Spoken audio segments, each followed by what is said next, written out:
ఈ చిన్న చిన్న విషయాల కోసం పుట్టామా మనం? ఈ చిన్న చిన్న విషయాలను ఆలోచించడానికి అంత సమయం కేటాయించాలా? ఒకరిని ఒకరు బాధ పెట్టుకుంటూ ముందుకు సాగటం అవసరం అంటారా? అవతలి వాళ్ళతో అపార్థం వచ్చిందా?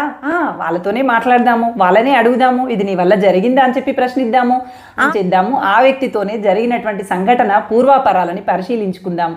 అంతేకాని దాన్ని మనసులో మోస్తూ బాధపడుతూ అవతలి వాళ్ళని బాధ పెడుతూ బంధాన్ని వదులుకోలేక కలిసి ఉండలేక ఎన్ని కుటుంబాలు ఇలా అనవసరమైనటువంటి అల్లకల్లోలాలని మనసులో మోస్తూ ఉన్నాయి.